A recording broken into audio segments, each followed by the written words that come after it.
Assalamualaikum warahmatullahi wabarakatuh.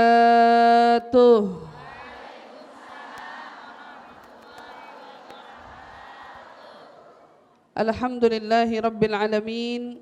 Nahmaduhu wa nasta'inuhu wa nastaghfiruh. Wa na'udzu billahi min syururi anfusina wa min sayyiati a'malina. Man yahdillahu fala mudilla lahu wa man yudlilhu fala hadiya lahu. Ashhadu an la ilaha illallah wahdahu la syarika lah wa ashhadu anna sayyidana Muhammadan abdahu wa rasulah la nabiyya ba'dah. Saya minta ibu-ibu untuk sejenak diminta ketenangannya. Kita heningkan diri kita sejenak mengingat bahwa ini adalah salah satu dari rumahnya Allah Subhanahu wa taala, di mana di rumahnya Allah itu kita tidak diperkenankan untuk berbicara selain dari pembicaraan yang ada unsur kebaikannya. Maka selebih daripada itu hendaknya kita menahan diri untuk tidak saling berbicara sampai nanti kita keluar dari tempat ini. Insyaallah apa yang akan kita sampaikan dapat menambahkan kemanfaatan bagi saya pribadi dan juga tentunya untuk ibu-ibu semua yang hadir, insyaallah. Amin ya rabbal alamin. Alhamdulillah, Allahumma salli wa sallim ala sayyidina Muhammad al-fatih lima ughliq wal khatim lima sabaq nasiril haqqi bil haqq wal hadi ila siratikal mustaqim wa ala alihi wa sahbihi haqqa qadrihi wa miqdarihil azim. Alhamdulillah, segala puji syukur bersama-sama mari kita panjatkan kehadirat Allah Subhanahu wa taala yang telah mengumpulkan kita pada hari ini di dalam kesempatan ini, tepat dengan masuknya bulan kelahiran manusia yang paling menjadi manusia yang dicinta Allah, manusia yang paling dipuja dan dipuji oleh Allah. Sehingga Allah Subhanahu wa taala menyebutkan di dalam salah satu pujiannya kepada Nabi kita Muhammad sallallahu alaihi wasallam, wa innaka la'ala khuluqin azim. Sesungguhnya engkau wahai Muhammad sungguh adalah pribadi yang memiliki budi pekerti yang luhur. Kita berada di dalam bulan kelahirannya manusia tersebut, yang insya Allah hari ini kita dapat berkumpul bersama. Kita ucapkan jazakumullahu alaf khairan kathiran kepada ukhtina Sakinah Baharun, yang karenanya tekadnya, cita-citanya, besar harapannya ingin sekali mendatangkan kebaikan untuk orang-orang Cilegon khususnya, yang insya Allah hari ini harapannya satu persatu dicapai oleh Allah Subhanahu wa taala, disampaikan oleh Allah Subhanahu wa taala. Kita doakan mudah-mudahan Allah panjangkan umurnya, Allah sehatkan badannya, ya Allah Subhanahu wa taala berikan tetap keistiqomahan di dalam langkah-langkahnya. Dan apa yang ia lakukan hari ini tentu akan mendatangkan kegembiraan di hati Nabi Muhammad sallallahu alaihi wasallam. Amin ya rabbal alamin. Dan tentunya semua ibu-ibu yang hadir, langkah-langkah yang ibu-ibu jalankan pada hari ini untuk bisa sampai di tempat ini adalah langkah-langkah yang mendatangkan kebaikan, langkah-langkah yang insya Allah akan mendatangkan kemanfaatan, langkah-langkah yang kelak di akhirat akan menjadi saksi kita di hadapan Allah dan Rasulnya bahwa tepat pada hari ini, di waktu ini kita pernah berkumpul bersama di dalam perkumpulan kebaikan, yang insya Allah perkumpulan kebaikan ini akan menjadi saksi kita di akhirat kelak, di mana kita adalah orang-orang yang paling butuh akan amal kebaikan. Kita adalah orang-orang yang paling mengharapkan pertolongan di akhirat nanti. Tapi insya Allah duduknya kita pada hari ini, pahala yang Allah berikan kepada kita adalah pahala yang akan memberikan kita pertolongan di akhirat nanti. Pahala yang akan mengantarkan kita berada di dalam keselamatan di akhirat nanti. Pahala yang insya Allah akan membawa kita pada surganya Allah yang ada nabinya, insya Allah. Amin ya rabbal alamin. Allah Subhanahu wa taala berfirman, di dalam firman-Nya Allah menyebutkan bahwa sesungguhnya nabi kita adalah sosok nabi yang memiliki budi pekerti yang luhur. Nabi kita yang mana nabi kita adalah nabi yang patut kita jadikan sebagai nabi yang kita banggakan. Kalau kita dapat memilih atau umat terdahulu diizinkan untuk memilih, maka pasti umat terdahulu akan berkata, ya Rab, jadikan aku sebagai umatnya Muhammad. Jikalau ada dari umatnya Adam, jikalau ada dari umatnya Ibrahim, jikalau ada dari umatnya Musa, jikalau ada dari umatnya Isa, mereka dipertanyakan Allah, diberikan izin oleh Allah untuk memilih. Milih mau jadi umatnya Nabi Musa atau mau jadi umatnya Nabi Muhammad. Kira-kira bakal pilih umatnya siapa ibu-ibu? Umatnya Nabi Muhammad SAW. Umat Nabi Adam kalau ditanya mau jadi umat Nabi Adam apa mau jadi umatnya Nabi Muhammad, pasti mereka akan jawab mau jadi umatnya siapa? Sallallahu alaihi wasallam. Akan tetapi kita orang-orang yang tidak bahkan Allah berikan pilihan, tetapi tahu-tahu kita menjadi bagian dari umatnya Nabi Muhammad. Minta enggak, ngarep kagak, tahu-tahu begitu lahir kita berada di dalam generasi akhir yang mana kita ternyata menjadi orang-orang yang berstatus sebagai umatnya Rasulullah. Umatnya Nabi Muhammad sallallahu alaihi wasallam. Yang mana umatnya Nabi Muhammad adalah umat yang paling diirikan oleh umat-umat terdahulu. Bahkan jangankan umatnya, Nabi aja kepengen jadi umatnya Nabi Muhammad. Pada saat Nabi Allah Musa alaihi salatu wassalam melihat kemuliaan-kemuliaan yang Allah berikan untuk umatnya Nabi Muhammad, maka Nabi Musa membaca keistimewaan demi keistimewaan yang Allah berikan kepada kita, membuat Nabi Musa berkata, ya Rab, boleh enggak keistimewaan-keistimewaan ini kau berikan juga untuk umatku? Tapi apa jawaban Allah? Tidak wahai Musa. Keistimewaan ini hanya boleh untuk umatnya Muhammad kekasihku. Itu enggak boleh untuk umatmu. Karena ini hanya khusus untuk umat Muhammad saja. Memang keistimewaan apa yang diberikan sama Allah kepada kita? Di antaranya ibu-ibu, dari saking banyaknya tidak bisa diuraikan semua, tapi kita bicara di antaranya. Di antara yang Allah berikan keistimewaan pada kita ibu-ibu, setiap kali ada di dalam hati kita keinginan, dorongan, ingin melakukan kebaikan. Ibu tiba-tiba keingat malam ini, malam Jumat pengen tahajud keinget doang. Suka apa kagak begitu? Suka enggak? Kayaknya ragu itu. Kayaknya enggak pernah itu. Insya Allah pernah ya, biarpun sekali, 2 kali, jangan tahajud doang deh. Tiba-tiba sekali-sekali keinget abis gini, pengen ambil tasbih Baru keinget ini. Kira-kira abis ini masakan udah kelar, cucian udah beres, rumah udah rapi, dibilang gitu ya. Mau apa? Oh abis gini insya Allah pengen sholawat sama Nabi. Baru pengen doang. Katanya barang siapa dari umatnya Muhammad katanya yang baru kepengen ngelakuin kebaikan, baru pengen doang. Maka Allah perintahkan malaikat untuk segera mencatat niatannya tadi. Dicatat doang? Bukan.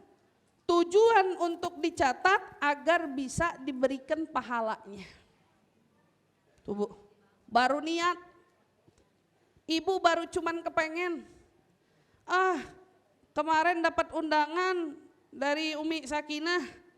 Mau datang baru mau, baru berencana, baru ngomong, itu malaikat udah catat. Catat apa? Ibu mau datang kajian di masjid Asyuhada. Dapat pahala kagak? Berapa pahalanya? 1. Langsung dicatat, padahal belum tentu ibu datang. Bayangin, ibu belum tentu datang. Bisa jadi kepengen doang, tahu-tahu ada halangan, gak jadi jalan, gak jadi datang. Tapi ternyata udah ada pahalanya di sisi Allah. Tapi kalau mereka sudah niat mau melakukan kebaikan, kemudian mereka bukan cuma melakukan kebaikan itu dengan niat, tapi mereka lakukan dengan perbuatan. Kenapa? Kurang? Oh. Tes.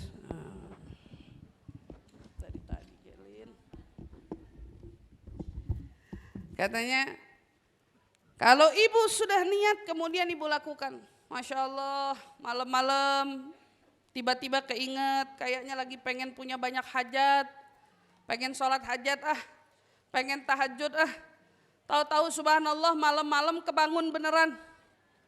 Dia berangkat ke kamar mandi, dia ambil wudhu, dia sholat.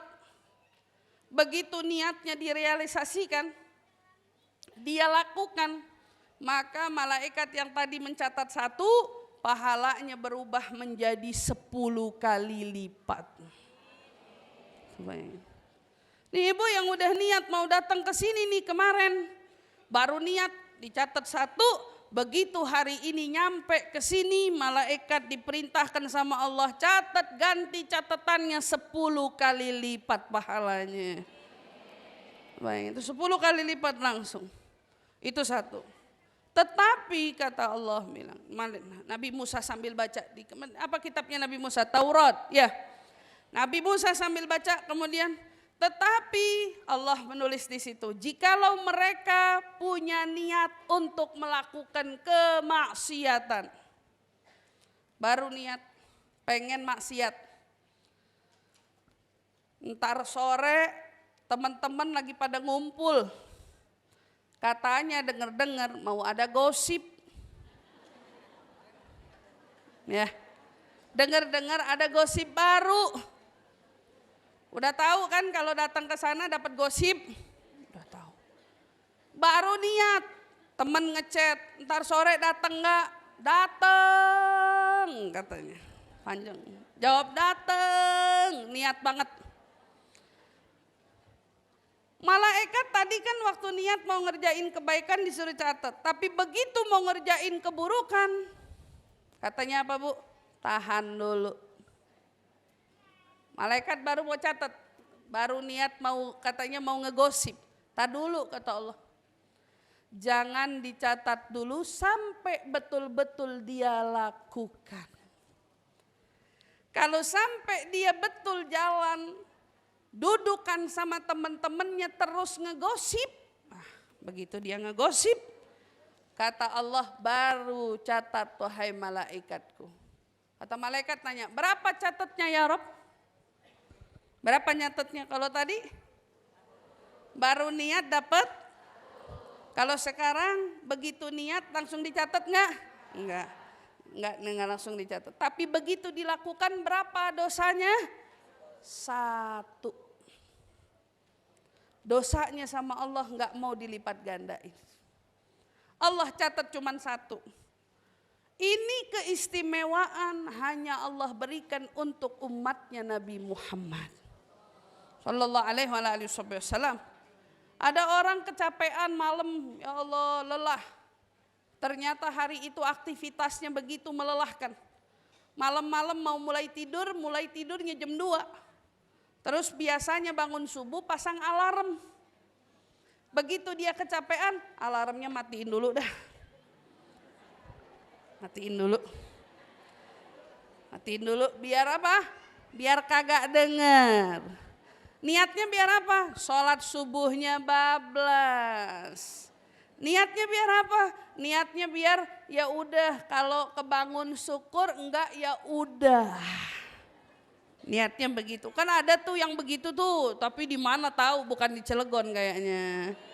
Nggak tahu ada di mana. Insya Allah bukan orang-orang Cilegon ya. Jauh.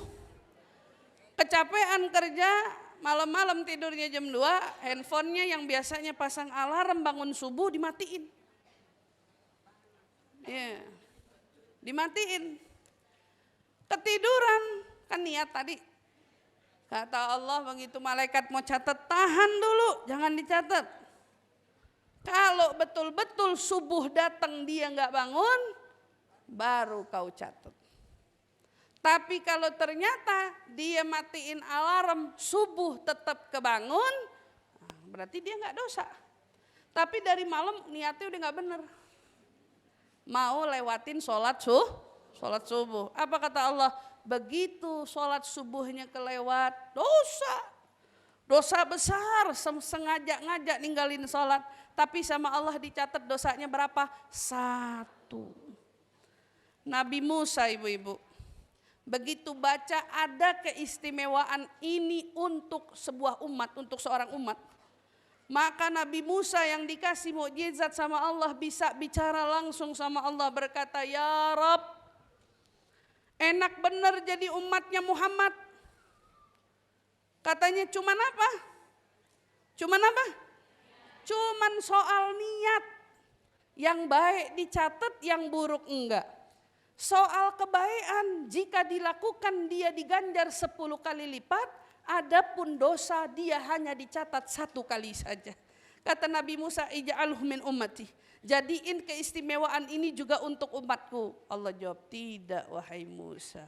Hadza khususiyya li ummati Ahmad. Enggak bisa wahai Musa. Ini keistimewaan hanya aku berikan kepada umatnya Nabi Muhammad. Sallallahu alaihi wa ala alihi wa sahbihi wasallam. Masya Allah. Dan kitalah umat itu semua ibu-ibu yang dirahmati Allah. Kita orang-orang yang ternyata diberikan keistimewaan itu semua oleh Allah. Maka sepatutnya kita mengungkapkan rasa syukur kita yang lebih kepada Allah. Karena Allah jadikan kita bagian daripada umatnya Nabi Muhammad Sallallahu alaihi wa ala alihi wa sahbihi wasallam. Mudah-mudahan kita bisa jadi umat yang dibanggakan olehnya. Mudah-mudahan kita bisa jadi umat yang terus istiqamah berada di jalannya. Umat-umat yang semakin mengenal akan jalan petunjuk darinya. InsyaAllah amin ya rabbal alamin. Allah subhanahu wa ta'ala berfirman. Di dalam Al-Quran Allah mengatakan huwallazi arsala rasulahu bil huda wa dinil haqq liyudhhirahu ala dini kullihi walau karihal kafirun. Dialah Allah yang telah mengutus seorang rasul bil huda. Huda ini apa bu? Petunjuk. Allah yang mengutus Nabi kita sebagai utusannya untuk membawa petunjuk bagi kita. Kira-kira petunjuk ini mau diarahkan kemana? Tiap orang bawa arah, bawa petunjuk, bawa peta, bawa map, punya tujuan. Betul apa tidak? Ya. Kalau kita lagi pergi kayak saya tadi dari Jakarta ke sini, mau nyampe ke sini saya butuh map. Saya pakai map, kalau enggak saya nyasar-nyasar dong. Betul apa tidak? Iya. Tanpa panduan map, saya enggak bisa langsung nyampe di sini tepat waktu. Tanpa bantuan map, saya nggak akan berjalan dengan mulus untuk tiba di sini. Tanpa bantuan map, saya nggak tahu harus keluar dari tol yang mana begitu aja. Nggak, saya perlu bertanya, saya butuh arah. Dan kiranya begitulah kita sebagai umat Nabi Muhammad. Dalam hidup kita ini bukan cuma lahir, tumbuh, kemudian kita diwafatkan. Bukan. Tetapi dalam lahir dan tumbuh kita ini perlu dan juga membutuhkan arah tujuan. Maka kalau ditanya sebetulnya arah tujuan kita itu mengarah kemana, maka jawabannya itu akan terjawab sesuai dengan kadar nikmat di hati kita. Kadar iman di dalam diri kita. Kalau kita semakin sadar bahwa nikmatnya hidup itu sungguh berharga, maka berarti dia sadar bahwa Allah yang kasih nikmat itu benar-benar ada. Begitu yang ngasih nikmat benar-benar ada, berarti di hatinya punya iman. Pada saat di hatinya punya iman, imannya makin meningkat. Oh, kamu kenapa hidup? Oh, saya itu hidup Karena Allah yang inginkan saya hidup.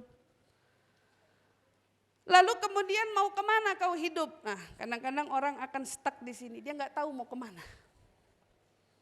Banyak orang yang bertanya-tanya selama ini dalam hidupnya, untuk apa aku dihidupkan? Padahal Allah Subhanahu wa Ta'ala telah mengatakan dan telah menjawab semua pertanyaan yang datang di benak kita. Ibu, kita tidak dihidupkan dan kita juga tidak dimatikan kecuali tujuannya hanya untuk Allah semata. Itu tujuannya gitu. Pada saat ada orang yang lahir di muka bumi, kita akan mengucap alhamdulillah. Senang banget dapat keturunan, senang banget dapat cucu. Tapi pada saat ada orang yang telah meninggal dunia, maka kita bilang apa? Inna lillahi wa inna ilaihi raji'un. Jawabannya inna lillah, sesungguhnya kita ini dari Allah dan akan kembali kepada Allah. Maka tujuan hidup yang datangnya dari Allah akan pula nanti kembali kepada Allah. Maka jawabannya, untuk apa kita hidup dan kemana arah tujuan kita semua? Jawabannya tuh sebetulnya sederhana, tujuan kita semua ini adalah menuju Allah. Maka saat kita menuju Allah ini, di situ ada surga. Nikmat yang kiranya Allah berikan kepada orang-orang yang betul-betul sungguh-sungguh ingin menuju kepadanya. Jadi bukan tujuan kita surga, itu salah. Banyak orang-orang yang mikir kita hidup untuk dimatikan kemudian untuk dimasukkan ke dalam surga atau dimasukkan ke dalam neraka. Tidak. Maka ibu-ibu, pada saat kita tahu tujuan kita adalah Allah, maka siapa yang akan mengantarkan kita kepada Allah? Siapa petunjuk kita yang akan mengantarkan kita kepada jalannya Allah? Inilah yang dijawab oleh Allah. Walladzi arsala rasulahu bil huda wa dinil haqq liyudhhirahu 'ala ad-dini kullihi walau karihal kafirun. Dialah Allah yang mengutus seorang rasul. Jadi tujuannya kita Allah, maka Allah berikan kita mapnya. Dikasih sama Allah guide-nya. Dikasih sama Allah yang nganterin kita kepada Allah. Siapa dia?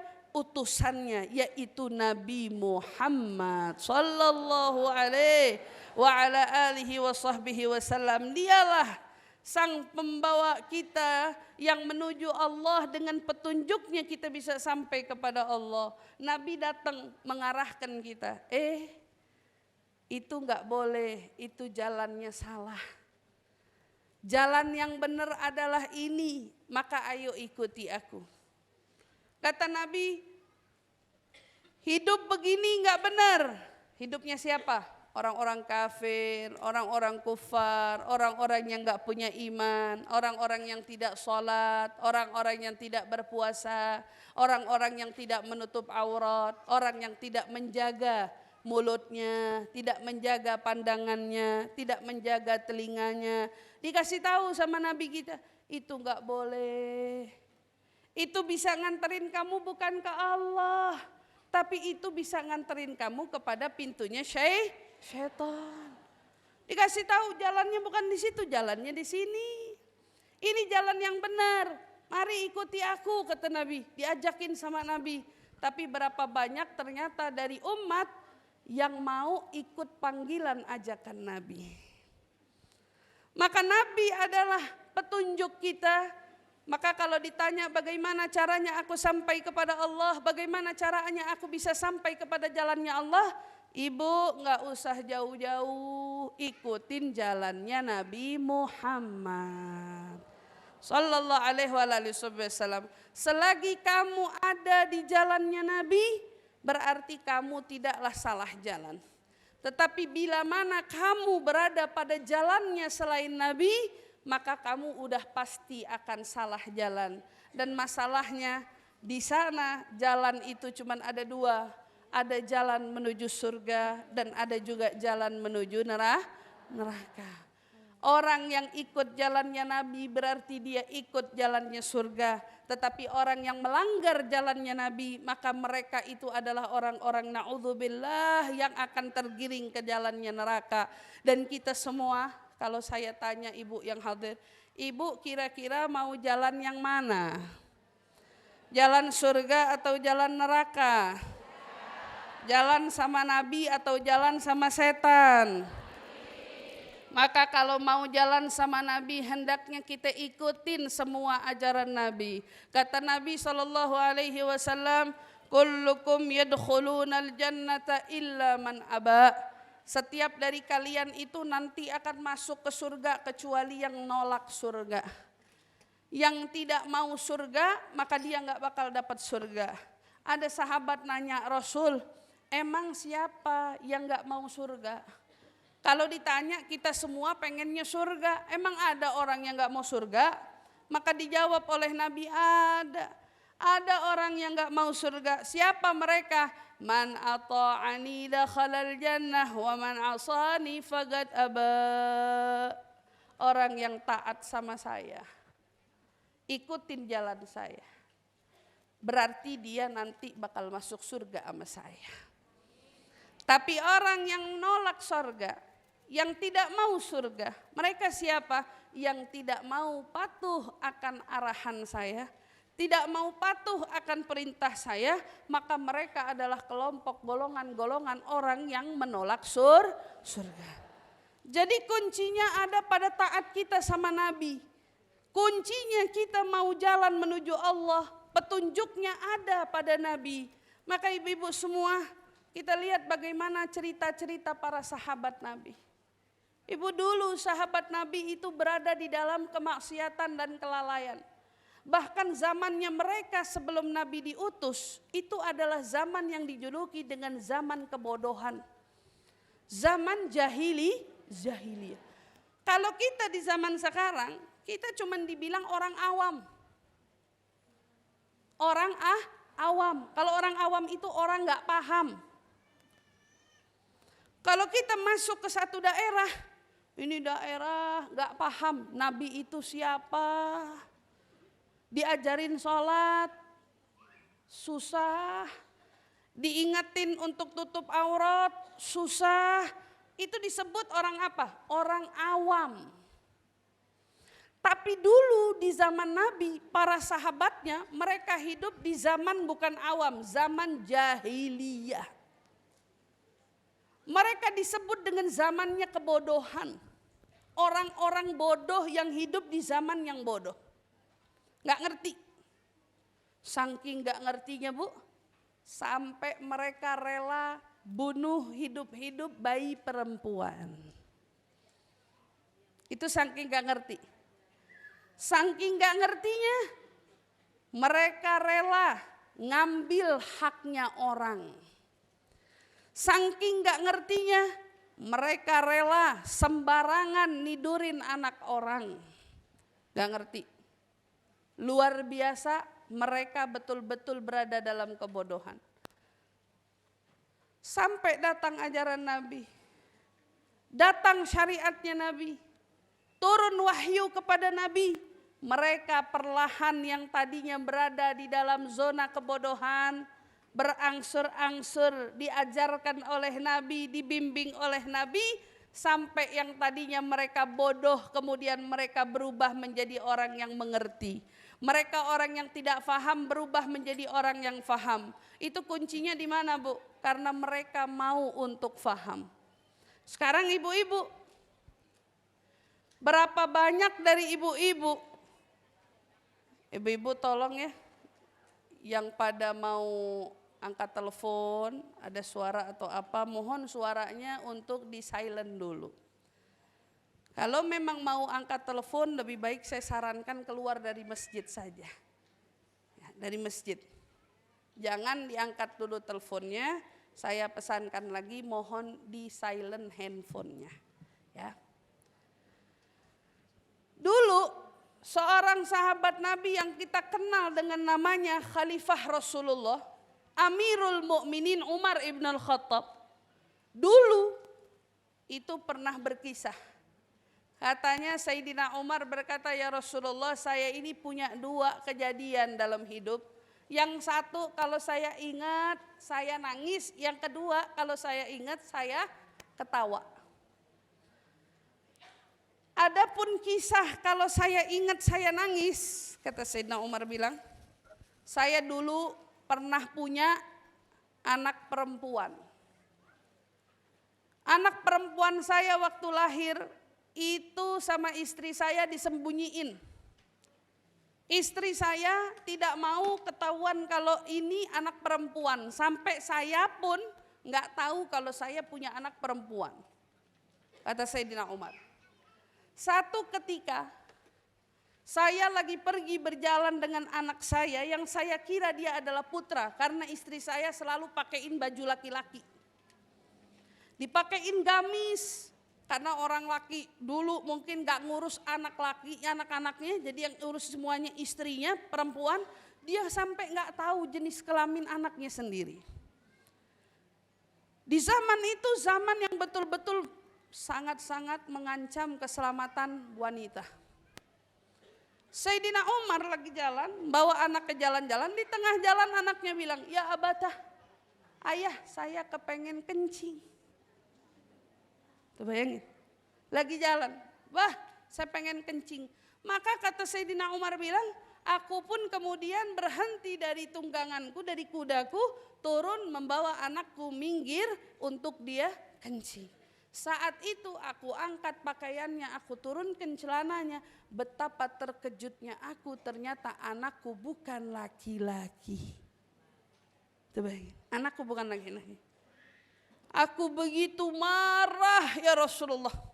Saking marahnya seketika itu juga, setelah anakku usai dari kencingnya, aku langsung membawa dia pergi. Dulu di Arab itu, di sana di zaman Rasul di kota Mekah, ada satu daerah memang dikhususkan sumur tempat buang bayi perempuan. Ada, kita ada sumurnya, dibawa jauh. Itu orang-orang kalau udah dapat bayi perempuan nggak mikir panjang, langsung dibawa. Maka Sayyidina Umar bilang, aku seketika bawa dia pergi, aku gali kubur untuknya. Digali kubur. Pada saat aku menggali kubur ya Rasulullah, anakku duduk di sampingku. Dia tanya sama aku, ya Abah, boleh nggak saya bantuin kerjaannya? Bayangin. Boleh nggak Bah dibantuin kerjaannya? Maka anak saya ngelihat saya gali, dia ikut gali Rasul. Sayyidina Umar cerita sambil nangis. Dia ikut gali Rasul.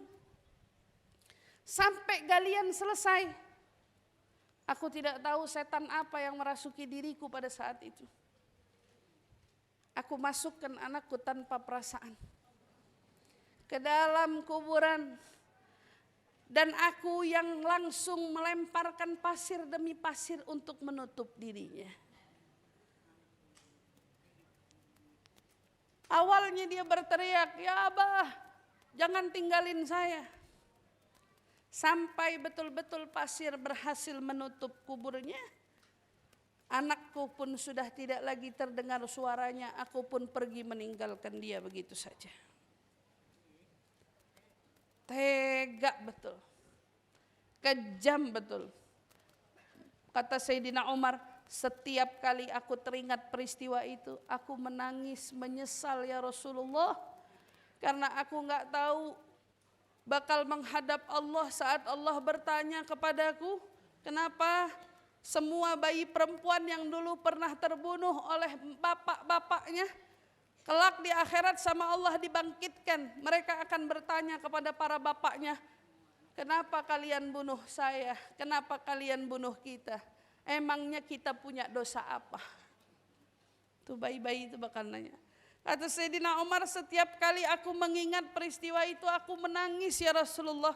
Rasanya aku sudah tidak lagi mampu berdiri. Rasanya aku sudah tidak lagi bisa mampu melihat dunia. Itu peristiwa kalau setiap kali aku ingat, aku akan menangis sejadi-jadinya ya Rasulullah.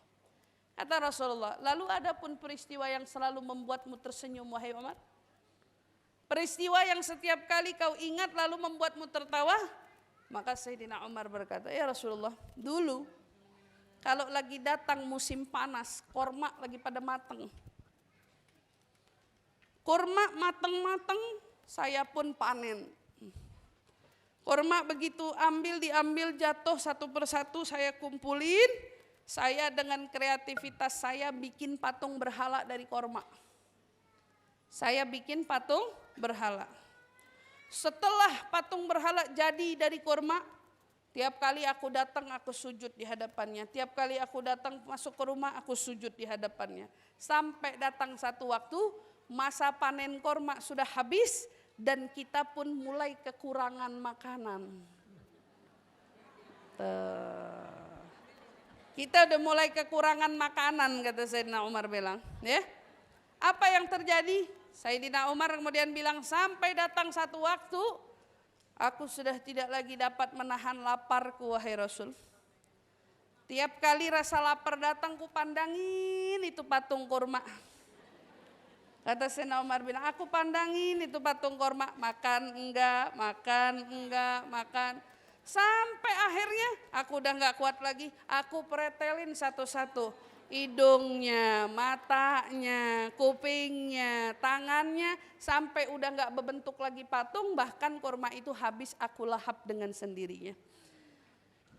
Kata Sayyidina Umar bilang, aku setiap kali mengingat peristiwa itu senyum-senyum sendiri. Kenapa ya, dulu saya bodoh banget. Menyembah sesuatu yang mana sesuatu itu bahkan tidak bisa menyelamatkan dirinya sendiri. Pada saat aku potek hidungnya, kupingnya, matanya, dia gak bisa nyelamatin dirinya sendiri. Bagaimana mungkin aku menyembah sesuatu, nyelamatin dirinya sendiri aja gak bisa, apalagi nyelamatin aku. Itu kejadian sebelum Islam datang, ibu-ibu. Tapi kata Sayyidina Umar, begitu Islam datang, Masya Allah, kejahilan semuanya dipangkas oleh Nabi Muhammad. Tadinya gak ngerti bagaimana itu rahmat. Tadinya tidak faham bagaimana caranya beribadah kepada Allah dengan ketaatan yang semestinya. Tapi Islam datang, dituntun, diajarin. Ibu-ibu, sholatnya diajarin nama Nabi secara sempurna. Bagaimana dengan sholat kita sekarang? Puasa kita diajarin sama Nabi secara sempurna. Bagaimana dengan puasa kita semua? Berumah tangga dalam keseharian kita diajarin sama Nabi. Bagaimana dengan rumah tangga kita semua? Di dalam bekerja, mau usaha dagang, mau usaha pertanian, mau usaha peternakan, apapun itu semua sudah diajarin sama Nabi Muhammad Sallallahu alaihi wasallam. Namun pertanyaannya, Nabi udah berikan kita petunjuk, tetapi kita nggak juga mau ikut sama yang Nabi tunjuk sama kita. Nabi sudah ngarahin kita, tapi kita nggak juga terarah mau ikut arahnya Nabi Muhammad Sallallahu alaihi wasallam. Saya pernah jalan sama supirnya ngotot tahu jalan. Saya bilang, saya sama kamu lebih percaya sama map. Ikutin map, kata supir bilang, enggak, saya lebih tahu. Saya bilang ikutin map, enggak, saya lebih tahu. Ya udah ikutin aja maunya. Ternyata kejebak. Yang dia mau jalannya sempit, mobil nggak bisa jalan, nggak bisa keluar. Ternyata sempit sesempit-sempitnya dan waktu banyak terbuang. Jalanan yang aturan bisa ditempuh hanya dengan 30 menit, gara-gara dia jadi 1 jam, 2 jam, mungkin entah berapa jam, menjadi waktu yang terbuang-buang sia-sia. Lalu bayangkan bagaimana Allah titipkan kita umur semua, ibu. Ibu punya umur, saya punya umur, kita nggak pernah tahu umur kita sampai kapan. Harusnya kita bergegas menuju Allah, tetapi kadang-kadang jalan yang kita pilih seringkali membuang-buang waktu kita yang Allah berikan kepada kita. Ada jalan yang jelas, tapi kita milih malah yang gak jelas.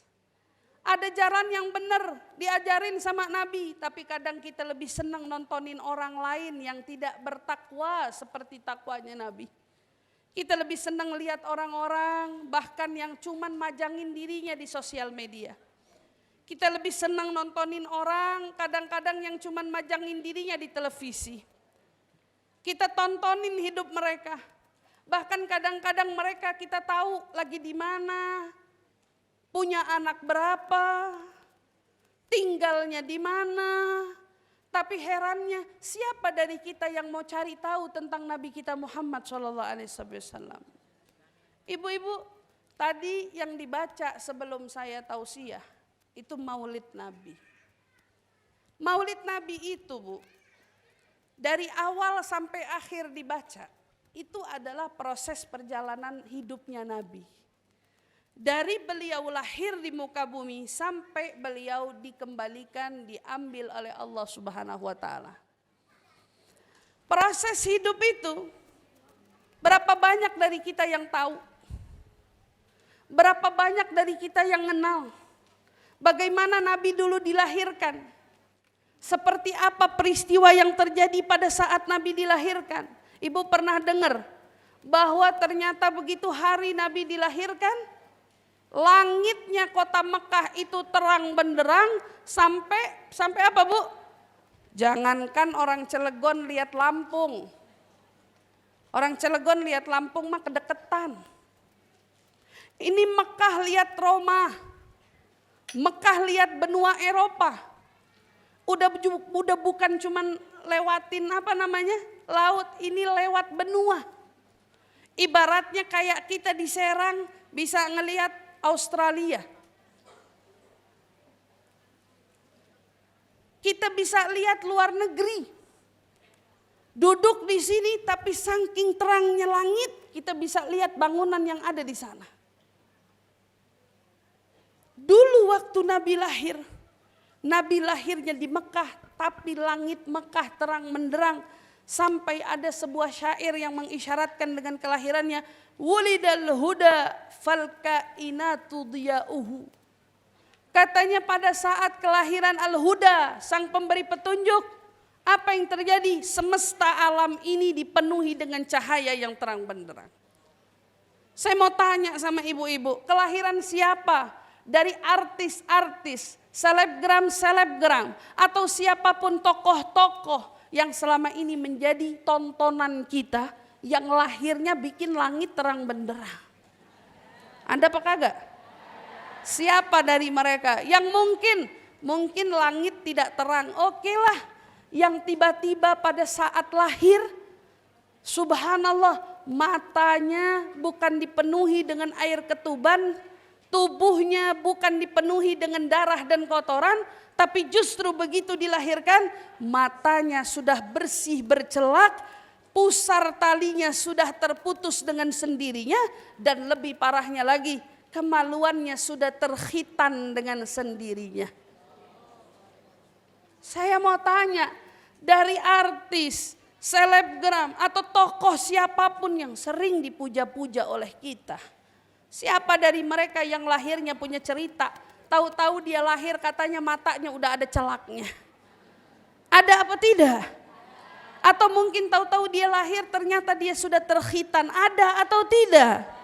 Oh mungkin tidak terkhitan. Oh mungkin matanya tidak tercela. Oh mungkin tali pusarnya juga tidak terputus. Tapi barangkali begitu dia lahir, dia langsung sujud di hadapan Allah. Pernah kita lihat bayi lahir tiba-tiba langsung sujud? Pernah kita nemuin ada bayi yang begitu? Diiringi dengan tangan yang mengisyaratkan dengan tangan satu. Pernah kita lihat ada bayi yang seperti itu? Enggak ada. Dari awal Nabi sudah menunjukkan keistimewaannya. Lalu herannya kenapa kita seringkali lebih asyik, lebih senang, lebih gemar mengetahui tentang kehidupan orang dibanding dengan tentang kepribadian dan kehidupan Nabi Muhammad sallallahu alaihi wa ala alihi wa sahbihi wasallam. Miris rasanya, padahal kita adalah orang yang diberi nikmat karenanya. Kita adalah orang yang mendapatkan keberuntungan karena kemuliaannya. Kita adalah orang yang bahkan akan meraih banyak dari kenikmatan karena sebab lahirnya. Tapi berapa banyak dari kita yang betul-betul mau mendekat kepadanya, Bu? Berapa banyak dari kita yang betul-betul mau ikut kepada jalan petunjuknya, Bu? Maka mulai sekarang, wabil khususnya kita yang berada pada bulan kelahirannya, itu baru momen kelahiran Nabi, keajaiban yang terjadi di bumi. Sementara datang di dalam riwayat, saat Nabi lahir keajaiban bukan hanya terjadi di bumi, tetapi keajaiban juga terjadi di alam semesta lainnya. Keajaiban terjadi bahkan kepada para malaikatnya. Keajaiban terjadi bahkan kepada seluruh makhluk-makhluk Allah yang lainnya. Semua menyaksikan bahwa pada hari kelahiran Nabi, semua para malaikat mulutnya serentak. Serentak ngapain, Bu?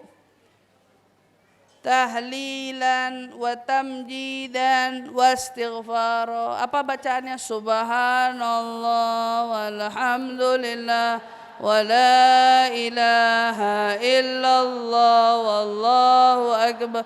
Subhanallah walhamdulillah wa la ilaha illallah wallahu akbar.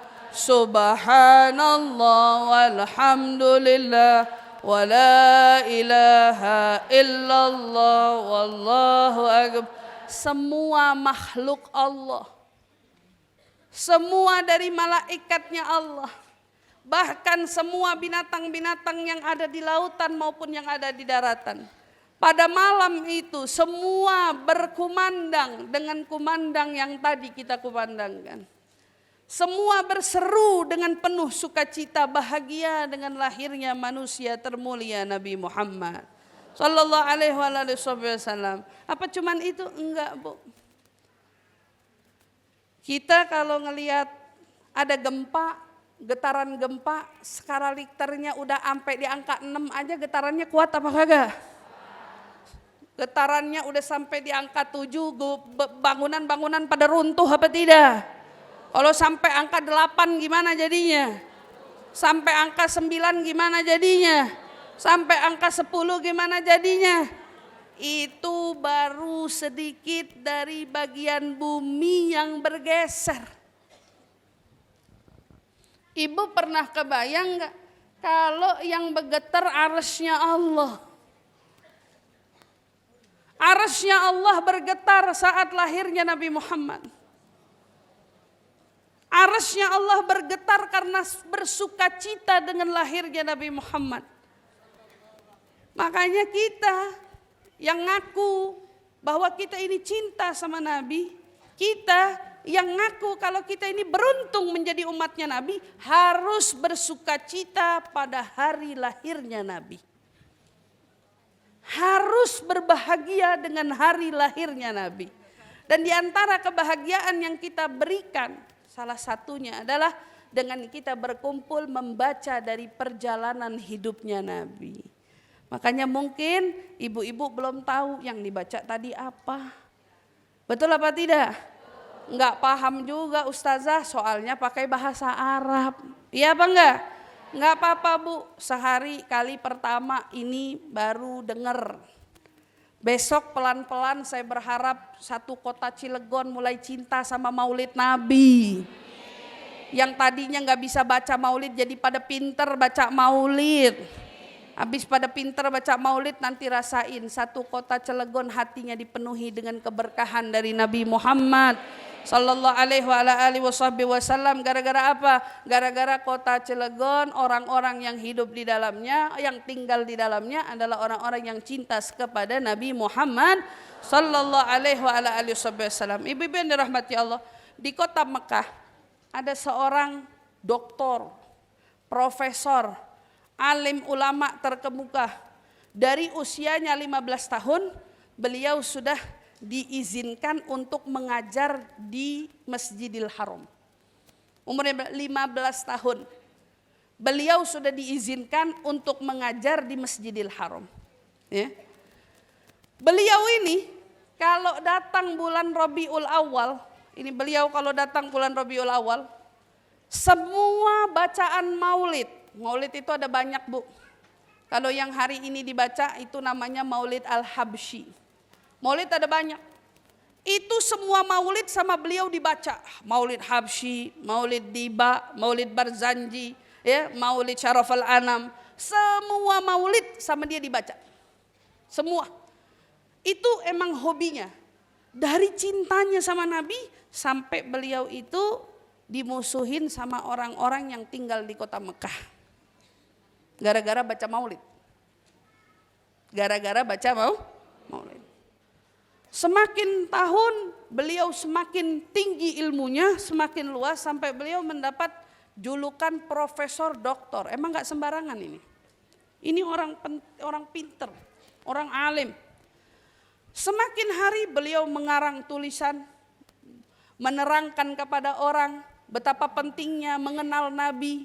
Kitab karya tulisnya banyak bukan main, yang itu terkait dengan Nabi. Bahkan beliau menghafal 100.000 lebih dari hadisnya Nabi di kepalanya. Beliau bukan hanya mendapat julukan profesor doktor, tapi beliau juga mendapat julukan muhaddits Rasulillah. Periwayat hadis dia. Bukan sembarang orang. Ya. Pada tahun 2005, beliau wafat. Orang kalau wafat di Mekah itu, kalau beliau itu orang alim, orang terpandang, orang yang disegani, maka dia akan dikebumikan di perkuburan Ma'la berdampingan dengan istri Nabi Muhammad SAW, Sayyidatuna Khadijatul Kubra, ya, didampingin. Maka karena beliau itu tokoh, ulama, terkemuka, terpandang, walaupun dimusuhi, beliau dikubur di Ma'la, di kuburan itu. Biasanya setelah 3 bulan jasad-jasad orang yang dikuburin di Ma'la, itu biasanya 3 bulan dicek, digali, dicek bagaimana perkembangan jasadnya. Kira-kira sudah hancur, sudah habis dimakan tanah, sudah habis atau belum, karena saking padatnya orang yang meninggal di Mekah, biasanya itu akan ditindih, begitu ya. Orang yang meninggal udah 3 bulan, 6 bulan ditindih lagi Bu, saking padatnya orang yang meninggal. Tapi subhanallah begitu 3 bulan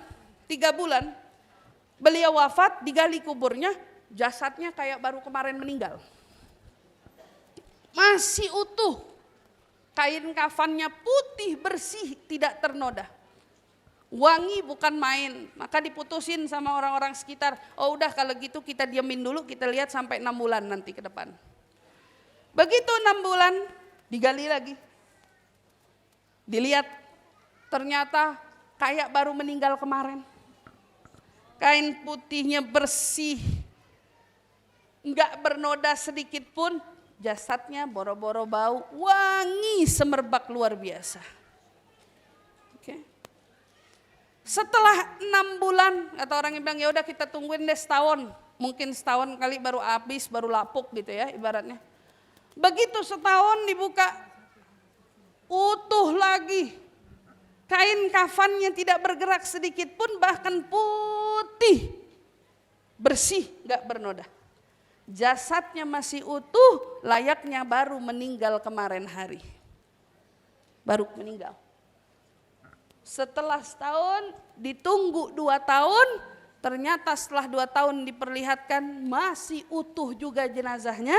Akhirnya kuburannya ditutup, disegel, kuburan ini tidak boleh dikutik. Kuburan ini gak boleh dikutik. Bu, kalau baca maulid Nabi itu salah, kenapa ada orang yang cinta sama maulid Nabi, jasadnya sama Allah dijaga dari bahkan cacing tanah yang makan. Ya, itu disaksikan sama orang Mekah. Kalau ternyata baca maulid Nabi itu nggak ada di zaman Nabi, ngapain dibaca? Salah. Saya katakan sama ibu-ibu, kenapa Allah mau ngasih tunjuk sama kita ada orang yang setiap datangnya bulan Rabiul Awal baca maulid Nabi, bukan kayak kita cuman maulidnya 1, 2. Tapi kalau udah datang baca maulid, itu semua maulid setiap hari berganti-ganti dibaca. Allah pelihara jasadnya, bahkan cacing tanah gak boleh colek dia. Jangan siksa api neraka, cacing tanah gak boleh nyolek dia. Ibu, di dalam dunia ini, jasad yang gak akan dimakan cacing tanah itu jasadnya para nabi. Pertama, jasadnya para nabi. Kedua, jasadnya siapa, Bu? Jasadnya para penghafal Quran atau pengajar Quran. Yang ngajarin orang baca Quran, perhatiin tuh biasanya jasadnya dijagain sama Allah. Ya. Atau siapa lagi? Nih salah satu contohnya, orang-orang pilihan Allah. Yang Allah istimewakan, bahkan jasadnya dijaga seperti jasadnya para nabi dijaga. Ini cukup bukti bagi kita semua ibu-ibu.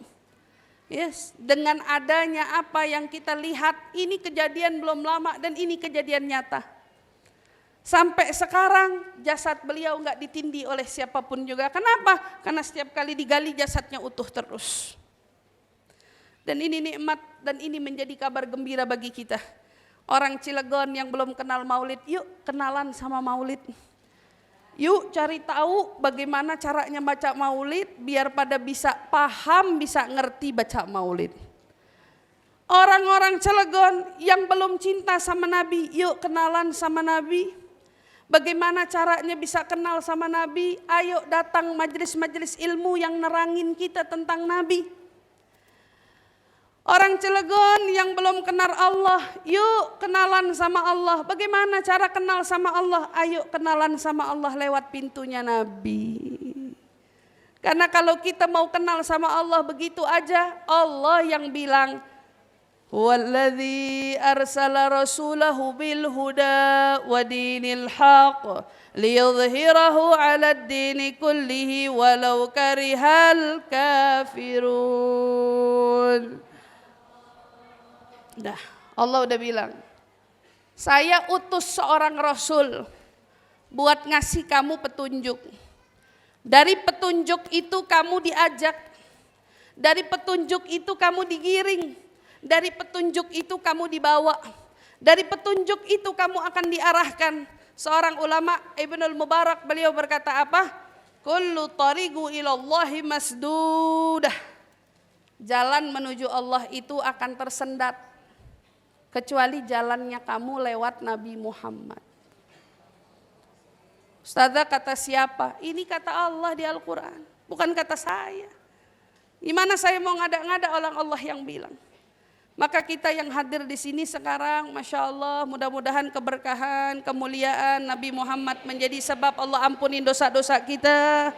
Ya Allah Subhanahu wa Ta'ala tuntun dan bimbing kita agar kita semua semakin mengenal dengan junjungan Nabi Muhammad Sallallahu Alaihi Wasallam, semakin cinta kepada Nabi Muhammad. Kenapa Ibu kita harus semakin kenal sama Nabi? Karena kita masih butuh jalan lagi, bukan hanya di dunia tapi nanti di akhirat. Ibu, perjalanan kita masih panjang. Ini bukan hanya tentang hidup kemudian wafat, tapi setelah ini kita akan dibangkitkan.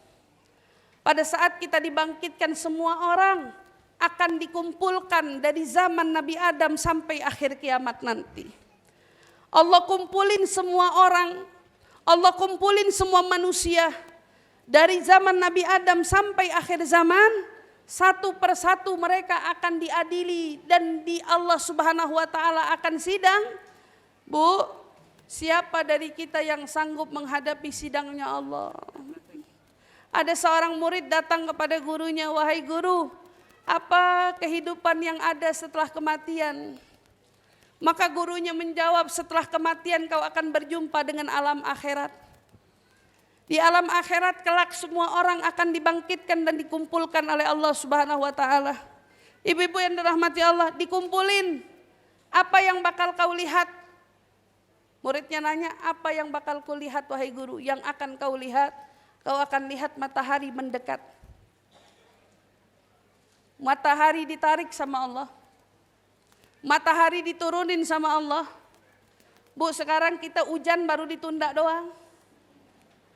Panas apa kagak? Hujan baru ditunda. Matahari nggak ngedeket. Matahari tetap di tempatnya, kita udah kepanasan. Tapi nanti di padang mahsyar, matahari ditarik sama Allah ngedeket. Kata ulama, biqadril mil. Kata Nabi bilang, dekatnya sekadar mil. Mil itu apa? Ibu kalau lihat jepitan ini, kalau orang kan bilang katanya sejengkal. Bahasa Arabnya sejengkal, ini dhira' bukan mil. Shibr bukan mil. Mil itu apa? Ibu tahu celak mata zaman dulu? Tahu celak mata zaman dulu? Ya kurang lebih seginilah. Besi. Pakai besi. Seginilah ya kurang lebih. Dipakai. Matahari adanya segini.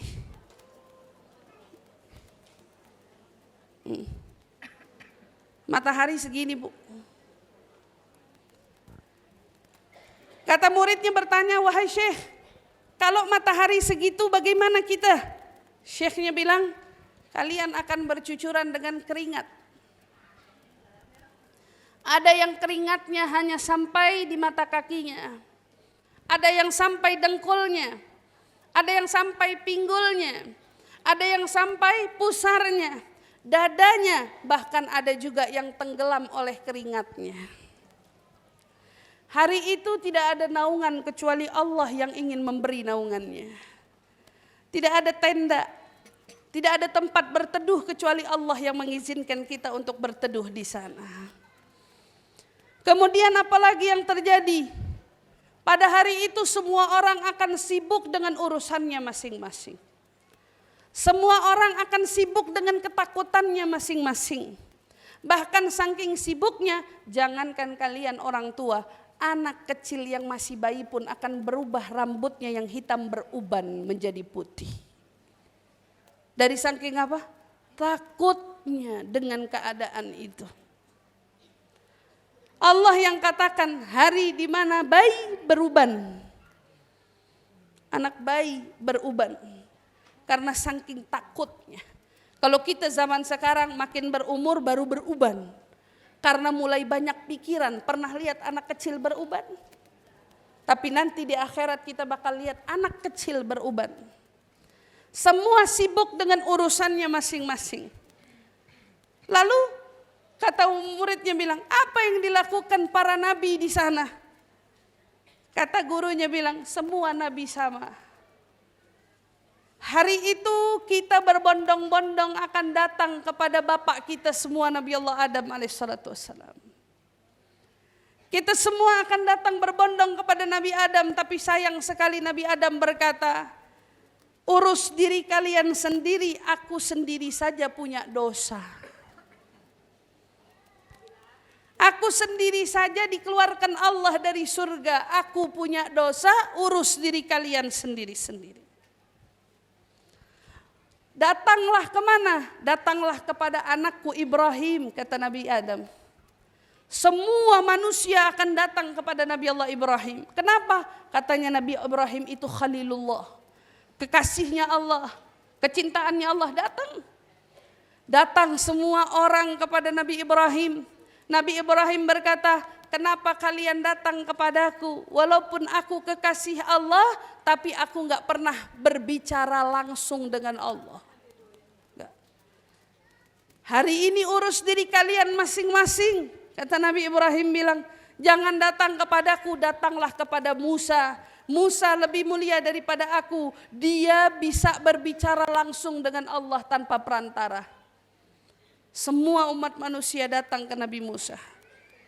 Tapi sampai di Nabi Musa bilang, kenapa kalian datang kepadaku? Aku cuma seorang Musa yang bisa bicara sama Allah. Tapi aku gak punya kuasa atas apapun juga. Datanglah kepada Isa, karena Isa adalah kalimatullah.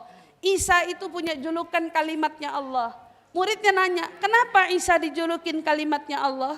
Maka dijawab oleh gurunya, karena Isa satu-satunya makhluk yang Allah katakan kun fayakun. Isa tercipta karena Allah yang ucap kun, maka jadilah Isa. Datanglah kepada Isa, dia bahkan bisa menghidupkan orang yang mati sekalipun. Tapi semua rombongan datang ke Nabi Isa, tapi Nabi Isa katakan, aku ini hanyalah kalimatnya Allah. Datanglah kepada Muhammad. Satu-satunya makhluk yang pernah langsung melihat Allah itu adalah Muhammad. Mintalah pertolongan darinya, karena hanya dia yang hari ini bisa memberikan pertolongan kepada umatnya. Ibu, semua rombongan datang kepada Nabi Muhammad sallallahu alaihi wasallam. Pada saat semuanya datang, Nabi Muhammad berkata kepada mereka, ana laha. Saya untuk kalian dan aku ada untuk kalian. Nabi kemudian pergi di bawah arsy-Nya Allah. Beliau bersujud kepada Allah di sana dengan sujudnya yang panjang. Beliau bermunajat dengan memuji-muji Allah dengan pujian yang tidak pernah sebelumnya beliau ucapkan kepada Allah. Dengan panjangnya sujud, semua umat manusia ini nunggu. Nabi Muhammad kemudian mendapat seruan dari Allah, ya Muhammad irfa' ra'sak wasal tu'ta ishfa' tushaffa. Wahai Muhammad, angkat kepalamu, minta yang kau ingin minta, beri syafaat kepada siapapun yang ingin kau syafaati. Rasulullah mengangkat tangannya, dengan mengangkat dahinya dari sujudnya di bawah arsy, kemudian berkata, ya Rabb, aku mohon kepadamu dari semua yang ada ini dari umatku, siapapun dari mereka yang pernah mengucapkan syahadatu alla ilaha illallah wa anna Muhammadan Rasulullah, jangan kau masukkan mereka ke dalam nerakamu. Tapi aku minta semua yang pernah berucap syahadat, masukkan mereka ke dalam surgamu ya Rabb. Doa Nabi di sana yang masih terus menyertai umatnya. Ibu, semuanya ngikut Nabi. Setelah Nabi sujud, kemana mereka dibawa? Wahai guru, tanya sang murid. Gurunya berkata, Nabi akan membawa mereka ke Sirat. Di mana di sana? Katanya dikatakan di jembatan Sirat Allah bentangkan mereka jembatan. Tetapi di setiap jembatan itu ada besi-besi tajam yang menancap di sana. Lalu apa yang dilakukan Nabi? Nabi nunggu di ujung jembatan Sirat. Setiap umatnya yang lewat, Nabi tungguin, Nabi liatin. Setiap dari mereka berbeda-beda jalannya. Ada yang jalan seperti kilat, ada yang jalan seperti angin, bahkan ada yang jalan seperti burung yang terbang. Ada pula yang jalan bahkan merangkak. Semua tergantung kadar iman dan kadar cintanya kepada Nabi Muhammad. Yang punya cinta, yang selalu menyertai sunnah dan menyertai ajarannya, mereka betul-betul menjalankan semua perintahnya selama di dunia. Mereka orang-orang yang nanti akan melintasi jembatan Sirat kalbargil khatib. Katanya begitu saking cepatnya seperti sambaran kilat. Bawahnya neraka yang nunggu. Nabi Muhammad di ujung jembatan Sirat. Tapi ada mereka juga yang lewat seperti hembusan angin. Ada juga mereka yang seperti terbangnya burung. Tapi ada juga dari mereka yang lewat dengan kakinya. Dan tidak jarang dari mereka ada yang terpeleset masuk ke dalam jurang neraka. Ada juga dari mereka yang berjalan dengan dengkulnya. Ada pula dari mereka yang berjalan dengan apa? Bahkan dengan telapak tangannya. Semua tergantung dengan kadar iman yang ada di dalam hatinya. Maka ibu-ibu di tempat yang mulia ini, tidak ada yang menjamin kita akan masuk ke dalam surga apalagi dengan amal ibadah kita. Karena kita pun masuk surga semua dengan izin dan rahmatnya Allah serta karunia syafaatnya Rasulullah. Maka kalau dari sekarang kita punya hubungan sama Rasulullah enggak bagus, hubungan kita sama Rasulullah enggak benar, nanti kita mau minta syafaat dari pintu yang mana? Nanti kita mau minta rahmat melalui siapa?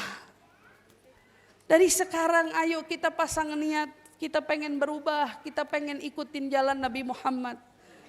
Kita mau punya cinta kepada Nabi Muhammad, kita mau punya rasa cinta kepada Nabi Muhammad.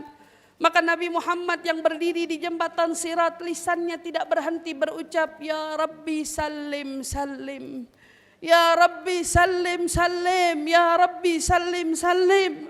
Sujud udah, minta udah, tapi di jembatan Sirat beliau masih enggak putus. Minta kita yang lewat biar selamat. Ya Allah selamatin yang lewat. Ya Allah selamatin umatku, Ya Allah selamatin umatku. Ini keadaan sekelumit dari kejadian yang akan kita semua alamin di padang mahsyar nanti. Yang akan kita semua alamin di akhirat nanti. Mudah-mudahan kita semua orang-orang yang mendapat syafaat dari Nabi Muhammad. Orang-orang yang akan ditolong sama Nabi Muhammad. Orang-orang yang akan berada di dalam naungannya Allah berkat Nabi Muhammad. Orang-orang yang akan masuk surga dengan syafaatnya Nabi Muhammad. Masuk surga yang paling tinggi dengan Nabi Muhammad. Allahumma ya Allah, pandang kami semua dengan pandangan rahmat-Mu. Ya Allah, pandang kami dengan pandangan kasih sayang-Mu. Jangan hitung dosa-dosa kami yang begitu banyak ini ya Rabb. Sunnah-sunnah Nabi yang begitu terlewatkan dari kami ya Rabb. Ajaran-ajaran Nabi yang selama ini kami abaikan ya Rabb. Cinta Nabi kepada kami yang begitu luas namun belum dapat kami balas dengan cinta kami kepadanya ya Rabb. Jangan ambil kami dengan semua kekurangan kami, namun pandang hati kami hari ini ya Rabb. Kami duduk di sini, kami ingin memupuk cinta kepada Nabi. Kami hadir di sini, kami ingin menambahkan takwa di dalam hati kami. Kami duduk di sini, kami ingin memperbaiki diri kami ya Rabb. Maka dengan kemuliaan Nabi, dengan kemuliaan rumah-Mu yang mulia ini ya Rabb, tolong ampunkan semua dosa-dosa kami ya Rabb. Ampunkan semua salah silap kami ya Rabb. Ampunkan semua segala kotoran noda-noda di dalam hati kami ya Rabb. Terima semua amal ibadah kami yang sedikit ini ya Rabb. Lihat cinta yang ada di dalam hati kami walau hanya setetes dari cinta kami untuk-Mu dan untuk Rasul-Mu ya Rabb. Allahumma ya Allah, bila datang ajal wafatkan kami husnul khatimah. Bila datang ajal wafatkan kami dalam keadaan Kau ridha kepada kami ya Rabb. Wafatkan kami dalam keadaan kami sudah memahami akan ajaran yang dibawa oleh Nabi kami Muhammad ya Rabb. Wafatkan kami dalam keadaan Engkau paling suka melihat kami dalam ibadah kami ya Rabb. Allahumma ya Allah, jadikan lisan kami lisan yang selalu berzikir kepadamu, lisan yang selalu memuja dan memuji atas nama-Mu, lisan yang selalu menyebut-nyebut nama kekasih-Mu Muhammad, lisan yang senantiasa bersalawat kepada kekasih-Mu Muhammad. Ya Allah, jadikan lisan kami ringan berucap kebaikan, jadikan lisan kami mudah mengucapkan kebenaran, dan saat ajal datang ya Rabb, jadikan lisan kami lisan yang begitu ringan dalam mengucap kedua kalimat syahadat ya Rabb. Jadikan kalimat yang terakhir keluar dari lisan kami la ilaha illallah Muhammad Rasulullah sallallahu alaihi wasallam. Dengannya ya Rabb hidupkan kami, dengannya ya Rabb matikan kami, dengannya pula ya Rabb bangkitkan kami bersama ahli la ilaha illallah. Rabbana la tuzigh qulubana ba'da idh hadaitana wa hab lana min ladunka rahmatan innaka antal wahhab. Rabbana atina fid dunya hasanah wa fil akhirati hasanah wa qina adzabannar wa adkhilna ya Rabb jannah ma'al abrar ya aziz ya ghafar. Subhana rabbika rabbil izzati amma yasifun wa salamun alal mursalin walhamdulillahi rabbil alamin. Taqabbalallahu minna wa minkum. Insyaallah semua apa yang kita hajatkan dan apa yang kita niatkan semua diijabah Allah Subhanahu wa taala. Amin amin ya rabbal alamin. Mudah-mudahan ini adalah pertemuan yang pertama yang akan mengantarkan kita pada pertemuan-pertemuan selanjutnya insyaallah. Kita doakan sekali lagi, kita bacakan suratul Fatihah biniyah untuk niat. Mudah-mudahan ukhti Sakinah beserta dengan semua jajaran teman-teman dan kawan-kawannya yang sudah melaksanakan acara pada hari ini, mudah-mudahan Allah panjangkan umurnya, Allah sehatkan badannya, Allah ganti segala apa yang telah dikeluarkan darinya. Mudah-mudahan apa yang telah beliau niatkan diterima oleh Allah dan Rasulnya insyaallah. Amin ya rabbal alamin. Dan semua kita yang hadir ala hadhihi niyah wa ala kulli niyatin salihah ila hadratin Nabi al-Fatihah.